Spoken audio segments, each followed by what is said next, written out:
교회 안 늘어나는 청년 세대를 위해 청년들이 중심이 되는 교회가 필요하다는 새로운 주장이 나왔습니다. 미 동부 지역 5개 주 한인 목회자들이 함께하는 제16회 연합체육대회가 개최됐습니다. 창립 30주년을 맞은 지구촌교회가 영적 전쟁의 도구, 중보기도 컨퍼런스를 개최합니다. 대한민국 대표적인 민중항쟁으로 기록되는 5.18 민주화 운동을 맞아 호남 지역에서도 다양한 행사와 추모가 이어졌습니다.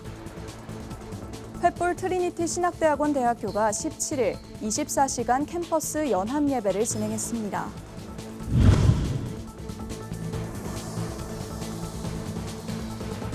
시청자 여러분 안녕하십니까? 구TV 뉴스입니다. 그동안 우리 사회와 한국교회에서 청년이 줄어든다는 보도가 주를 이뤘습니다. 출생률이 줄고 인구가 감소되기 때문인데요. 그런데 사실은 청년 세대가 늘고 있기 때문에 청년교회가 필요하다는 새로운 주장이 나왔습니다.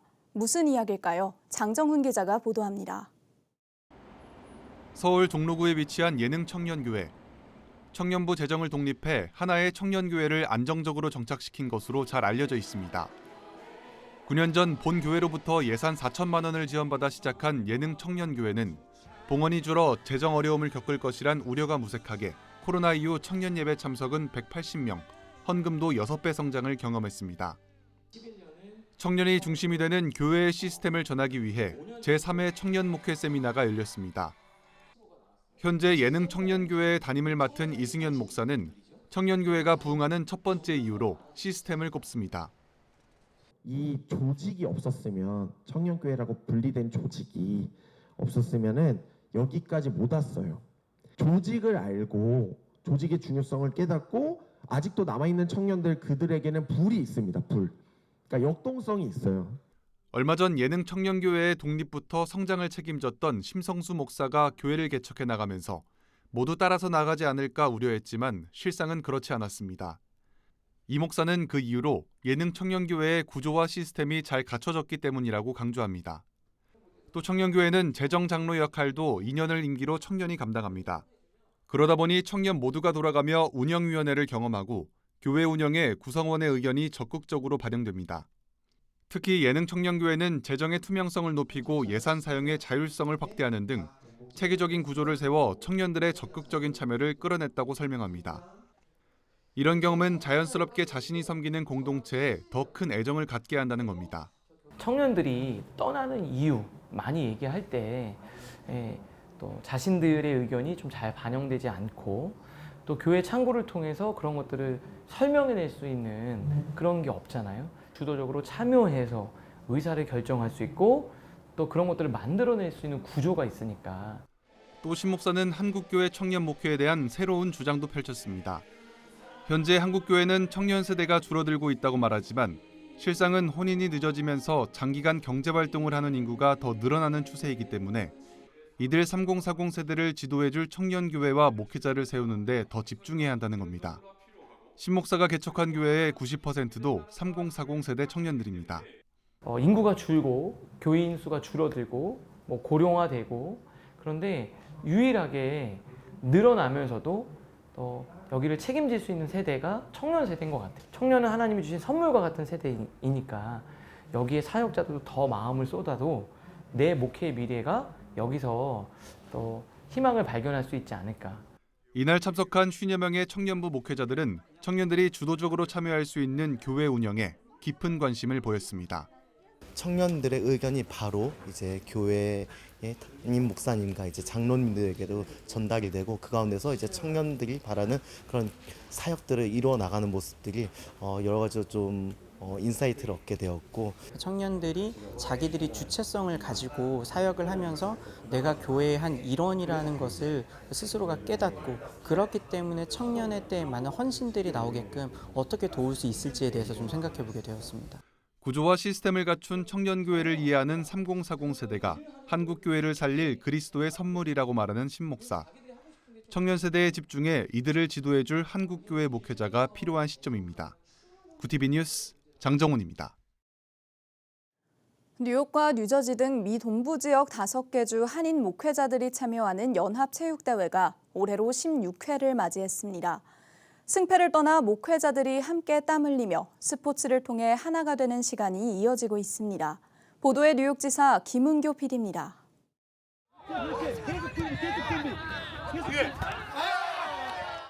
올해로 16회를 맞은 미 동부지역 5개주 한인 목사회 연합체육대회가 5월 13일 월요일 뉴욕 칼리지 포인트에 있는 프랭크 골든 파크에서 열렸습니다. 뉴욕과 뉴저지, 필라델피아, 메릴랜드, 그리고 버지니아주가 참가한 금년 5개주 한인 목사회 연합체육대회는 뉴욕 한인 목사회가 주최했으며 배구, 족구, 그리고 축구 등 3가지 종목의 경기를 통해 타주 목회자들과의 연합 및 친목을 다지는 기회가 되었습니다. 경기에 앞서 열린 예배에서 뉴욕 증경회장 김명옥 목사는 예수님의 부르심에 응답할 수 있는 목회자가 되자고 메시지를 전했습니다. 예배에 이어 대회장 정관호 목사의 환영사, 선수 선서 등의 식전 행사를 마친 후 경기가 시작되었습니다. 정관호 목사는 경기의 승부보다 연합과 친교에 집중하며 주 안에서 기쁘고 즐거운 하루를 보내자고 말했습니다.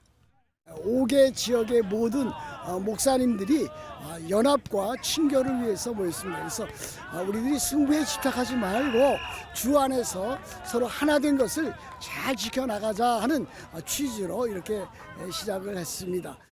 5개주 목사회가 최선을 다해 실력을 겨루었던 이번 대회에서는 뉴저지 목사회가 종합 우승을 차지했으며 2025년 5개주 목사회 연합체육대회는 필라델피아 목사회가 주관합니다. 뉴욕에서 구티비 뉴스 김은교입니다.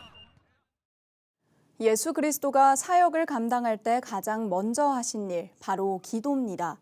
특히 중보기도는 잃어버린 영혼을 구원으로 인도하기 위해 우리가 받은 사역이기도 합니다.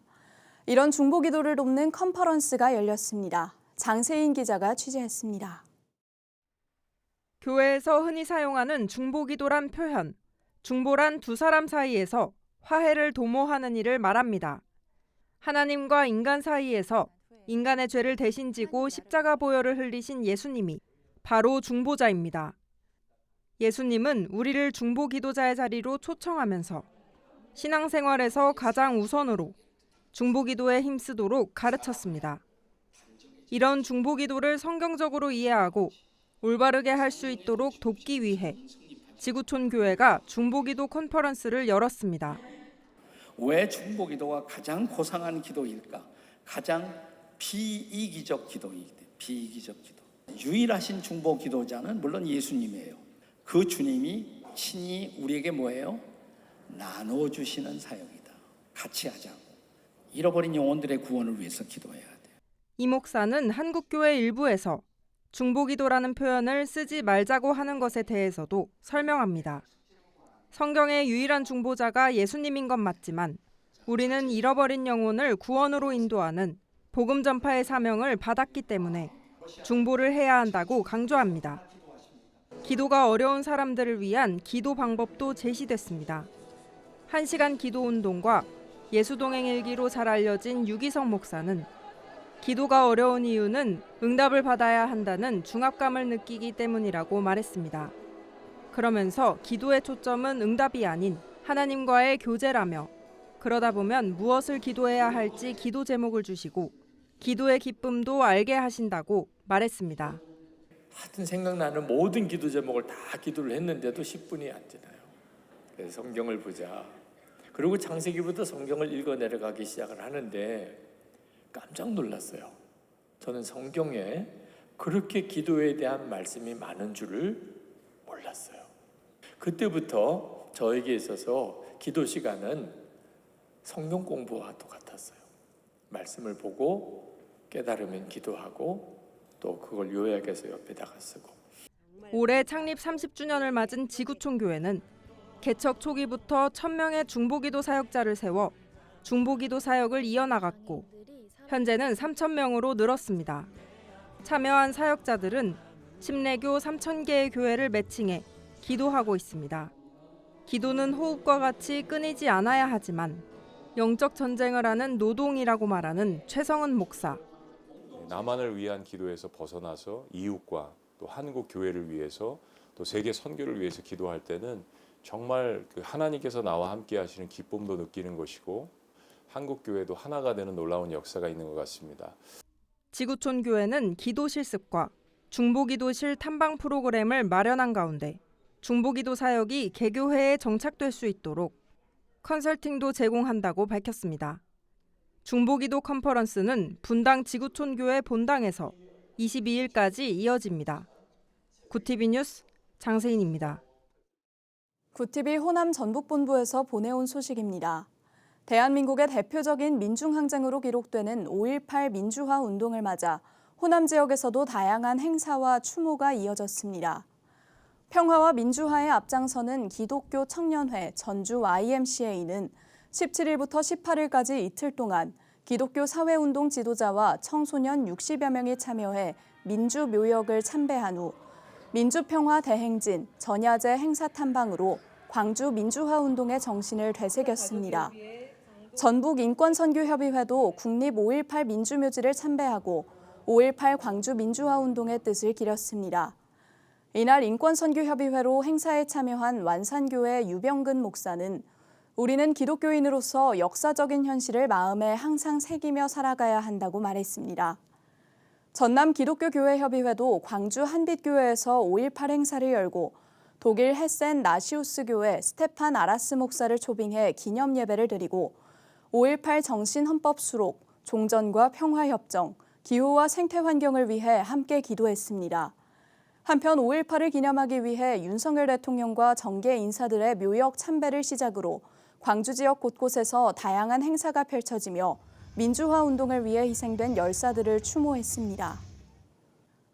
횃불 트리니티 신학대학원 대학교가 24시간 캠퍼스 연합 예배를 진행했습니다. 횃불 트리니티 동문회와 원우회 등은 17일 오후 3시부터 다음 날 오후 3시까지 하루 동안 쉬지 않고 진행하는 연합 예배를 개최했습니다. 횃불 트리니티 대학교에서 진행된 연합 예배에는 국내 신학대학생 250명이 참석했으며 장신대와 총신대, 백석대 등 총 16개의 예배팀이 순서에 따라 이어 예배하는 형식으로 진행됐습니다. 또한 예배는 설교 없이 진행됐으며 참가자들은 현장에서 자유롭게 찬양하고 함께 기도하는 시간을 가졌습니다. 횃불 트리니티 김준호 원우회장은 참가자들이 뜨겁게 기도하는 모습을 보며 부흥의 불씨를 발견할 수 있었다며 24시간 캠퍼스 연합예배의 불이 국내와 전 세계의 캠퍼스로 퍼져나가길 바란다고 전했습니다. 제15회 언더우드 국제심포지엄이 다음 달 1일부터 이틀간 세문안교회에서 개최됩니다. 언더우드가 꿈꾼 크리스천 코리아라는 주제로 진행되는 이번 심포지엄은 에큐메니컬 운동에 대해 다룹니다. 이스턴 켄터키대 엘리자베스 언더우드 명예교수와 뉴브런즈윅 신학교 차재승 교수, 칼빈 신학교 강영한 교수가 강연자로 나섭니다. 심포지엄 둘째 날에는 언더우드 선교사가 1884년 조선으로 출발한 후 1898년까지의 서울 생활을 적어 가족에게 보낸 편지를 로렐 언더우드 목사가 교회 사료관에 기증하는 전달식도 열립니다. 심포지엄은 누구나 무료로 참석할 수 있으며 사전 등록은 언더우드 선교회 홈페이지에서 할 수 있습니다. 여의도 순복음교회가 가정의 달을 맞아 내 부모를 공경하라 계명을 잘 지킨 성도 10명에게 영산효행상을 시상했습니다. 올해로 29회째를 맞는 영산효행상은 어려운 환경 속에서도 부모 공경과 자녀 사랑을 실천한 성도들을 격려하고 효행을 나누기 위해 제정됐습니다. 효부상을 수상한 윤영희 씨는 두 시어머니를 극진히 모신 효행을 인정받았습니다. 장한 남편상을 수상한 김준길 씨는 고관절 수술로 잘 걷지 못하는 아내를 위해 30년 동안 다리가 되어줬고, 장한 아내상을 수상한 오진순 씨는 교통사고로 장애를 입은 남편을 39년 동안 간호했습니다. 훌륭한 어머니상 수상자인 권인화 씨는 38년 전 딸을 입양해 지금까지 양육한 공을 인정받았습니다. 이 밖에도 장한 아내상을 수상한 권잠순 씨는 파킨슨병을 앓은 남편을 10년 동안 돌보며 신앙생활을 했습니다.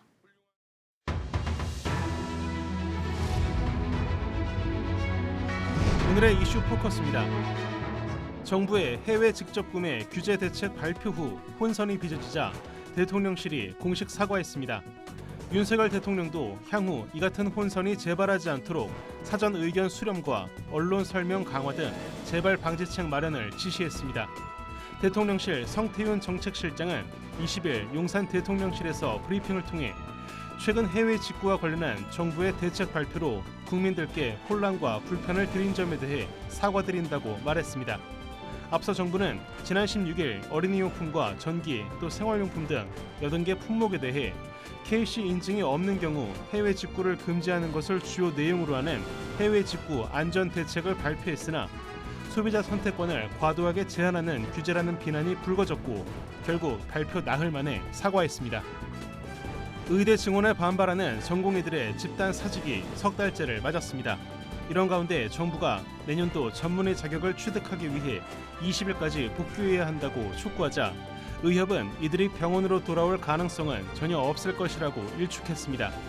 의료계에 따르면 임현택 대한의사협회장은 20일 한 라디오 방송과의 인터뷰에서 전공의들의 입장은 전혀 변함이 없고 같이 싸우는 학생들의 입장은 오히려 더 강경한 것으로 알고 있다고 밝혔습니다. 이어 정부가 대화 의지 없이 군사작전하듯 일방적으로 정책을 추진하고 있다고 비판했습니다. 폐업을 이유로 소기업, 소상공인 대상 공제제도인 노란우산 공제금을 받은 소상공인이 올해 들어 더 늘어난 것으로 나타났습니다.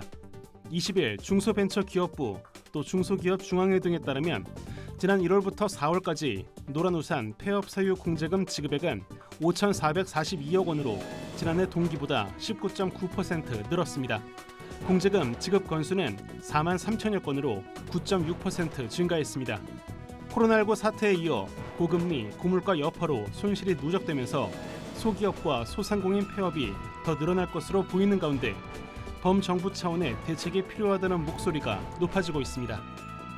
잉글랜드 프로축구 토트넘 핫스퍼의 손흥민이 개인 통산 3번째로 두 자릿수 득점, 두 자릿수 도움 고지를 밟으며 리그 최종전을 마무리했습니다.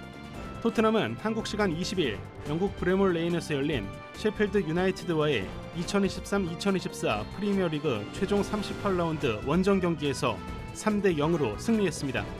선발 출격한 손흥민은 대안 쿨루세브스키의 선제 결승골을 도우며 시즌 도움 개수를 10개로 늘렸습니다. 득점에서는 일찌감치 10개를 돌파해 17골을 기록 중이던 손흥민은 이로써 개인 통산 3번째로 두 자릿수 득점, 두 자릿수 도움을 기록했습니다. 또 웨인 루니, 에릭 칸토나 등에 이어 프리미어리그에서 3차례 이상 기록한 역대 6번째 선수로 올라섰고 디디에 드로그바와 어깨를 나란히 했습니다. 아시아 선수로는 손흥민이 최초입니다. 구티비 뉴스 김태용입니다.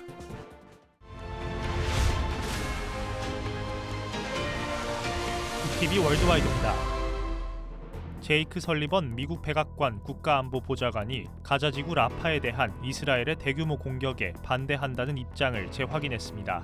백악관은 현지 시간 19일 설리번 보좌관이 베냐민 네타냐후 총리 등 이스라엘 측과의 전략회의에서 민간인 피해를 최소화하면서 하마스를 격퇴하는 방안에 대해 논의했다고 밝혔습니다. 그는 이스라엘 측에 라파에 대한 대규모 군사 공격에 반대한다는 바이든 대통령의 입장을 재확인하고 동시에 가자 지구에 더 많은 원조를 보내기 위한 구체적인 조치를 제안했다고 백악관은 전했습니다. 미 공화당 대선 후보인 도널드 트럼프 전 대통령이 연설 도중 돌연 30초가량 발언을 중단하고 침묵해 논란이 됐습니다. 현지 시간 18일 전미 총기협회 연례회의에서 1시간 반 동안 연설을 이어가던 트럼프 전 대통령은 연설 말미에 갑자기 발언을 멈췄고 이어 음악이 나오자 30초간 정면을 응시하거나 고개를 좌우로 흔들기도 했습니다. 이를 두고 바이든 지지자 모임은 트럼프가 유세에서 얼음이 됐다며 정신적으로 빠르게 쇠퇴하고 있는 만큼 대통령직에 부적합하다고 주장했습니다. 친미 독립 성향의 대만 라이칭더 총통이 20일 정식 취임했습니다. 라이 총통은 이날 타이베이 총통부에서 열린 취임식을 통해 4년 임기를 공식 시작했습니다. 취임식에는 51개국 대표단, 외빈 500여 명이 참석해 취임을 축하했습니다. 라이 총통은 취임식에서 차이 잉원 전 총통의 8년 집권 기조를 이어받아 중국의 압박을 막아내고 양안 관계 현상 유지에 힘을 기울이겠다는 뜻을 밝혔습니다. 한편 중국은 지난 1월 라이칭더 총통이 선거에서 승리한 이후 대만의 영공과 해상에서 군사적 긴장감을 높이며 압박을 더하고 있습니다.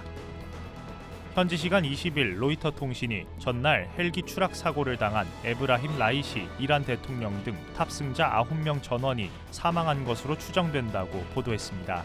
통신은 한 이란 당국자가 라이시 대통령이 탑승한 헬기가 추락 후 완전히 불에 탔으며 유감스럽게도 라이시 대통령은 숨진 것으로 우려된다고 말했다고 전했습니다. 이와 관련해 이란 국영 TV 역시 추락 현장에서 아무런 생명의 신호도 없었다고 보도했습니다. 라이시 대통령은 댐 준공식에 참석한 뒤 타브리즈로 돌아가던 중 갑작스런 악천후로 사고를 당한 것으로 전해졌습니다. 구TV 뉴스 권현석입니다.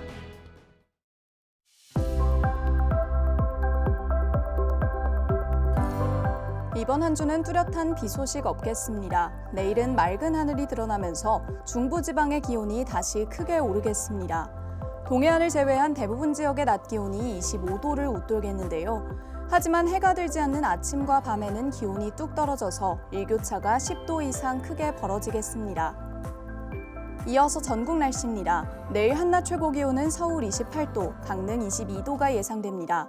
남부지방의 경우 대구 25도, 광주 28도, 부산은 22도를 보이겠습니다. 날씨였습니다. 이스라엘이 가자 지구에 대규모 공격을 본격적으로 시작했습니다.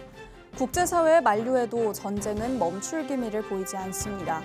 더 이상 무고한 생명들이 목숨을 잃지 않도록 평화를 위해 우리 모두의 기도가 필요한 때입니다. 이상으로 뉴스를 마칩니다. 함께해 주신 여러분 고맙습니다.